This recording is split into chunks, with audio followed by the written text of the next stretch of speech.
दक्ष police news, पहिले खाकी मग बाकी।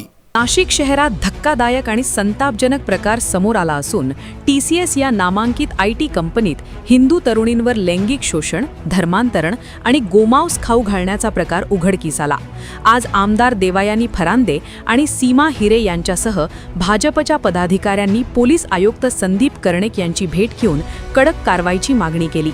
आमदार देवयानी फरांदे यांनी सांगितले की गेल्या काही दिवसांत अशा प्रकारचे हे तिसरे प्रकरण असून हा विषय अत्यंत गंभीर आहे। यातील आरोपींना भर चौकात फाशी देण्याची मागणी केली। नाशिकमध्ये गेल्या काही दिवसांपासून म्हणजे खरात प्रकरण असेल, त्याच्यानंतर एरंडेंचं प्रकरण असेल आणि आता तिसरं जे उघडकीस आलेलं आहे हे अत्यंत महिलांवरती होणाऱ्या अन्याय अत्याचारामधली गंभीर प्रकरणं आहेत।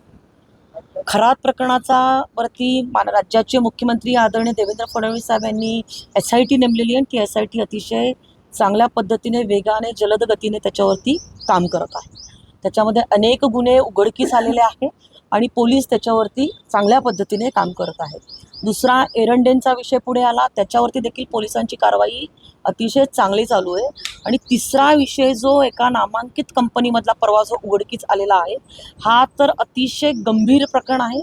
त्याच्यामध्ये महिलांवरती अन्याय अत्याचार होणं एका चांगल्या मोठ्या नावाजलेल्या कंपनीमध्ये आणि त्याच्यामध्ये धर्मांतरण करून घेणं, गोमांस खायला घालणं आणि नमाज पडायला लावणं, त्यांना रोजे ठेवायला लावणं, ह्या ज्या गोष्टी आत्तापर्यंत आम्ही कायम म्हणत होतो। केरळा फाईल्स हा पिक्चर जेव्हा प्रदर्शित झाला तेव्हा अनेक लोकांनी त्याच्यावरती नाकं मुरडली आणि त्याच्यावरती प्रश्नचिन्ह देखील उपस्थित केले होते।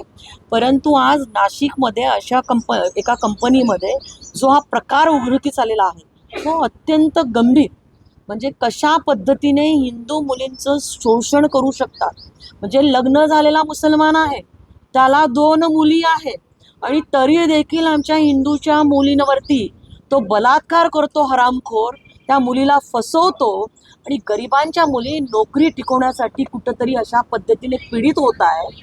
आणि त्याच्यावरती पोलिसांनी केलेली कारवाई, पोलीस आता पुढचा तपास करत आहे की हे जे रॅकेट जे आहे हे स्पॉन्सर्ड रॅकेट आहे, ह्यांना कोणी पैसे पुरवत आहे का, ह्यांना कोणी अशा पद्धतीचं करण्यासाठी सांगत आहे का, या सगळ्याच गोष्टींचा तपास पोलीस कसोशीने करत आहेत। TCS कंपनीतील HR अधिकाऱ्यालाही पोलिसांनी अटक केली असून तिचा या प्रकरणात नेमका सहभाग काय होता याचा तपास सुरू आहे। महिला सुरक्षेचा मुद्दा अधोरेखित करत फरांदे यांनी सांगितले की महिलांनी घाबरून न जाता पुढे यावे, पोलीस किंवा आमच्याशी संपर्क साधावा, अन्याय कुठेही सहन केला जाणार नाही। यावेळी त्यांनी पोलीस आयुक्त संदीप कर्णिक यांची भेट घेऊन महिला सुरक्षेसाठी विशेष अभियान राबवण्याची मागणी केली। हेल्पलाईन सुरू करणे, दामिनी पथक स्थापन करणे आणि शैक्षणिक संस्था तसेच कंपन्यांमध्ये तपास मोहीम राबवण्याची गरज आहे। या प्रकरणात कठोर कारवाईची मागणी करत भाजपच्या 3ही आमदारांनी आक्रमक भूमिका घेतली आहे। या घटनेनंतर आमदार देवयानी फरांदे आणि सीमा हिरे यांनी पोलीस प्रशासनाला निवेदन देत तातडीने कठोर कारवाई न झाल्यास मोठे आंदोलन उभारण्याचा इशारा दिला आहे। नाशिकमध्ये वाढत्या घटनांमुळे महिलांच्या सुरक्षेचा प्रश्न पुन्हा एकदा ऐरणीवर आला असून प्रशासन आता काय कारवाई करते याकडे संपूर्ण राज्याचे लक्ष लागले आहे।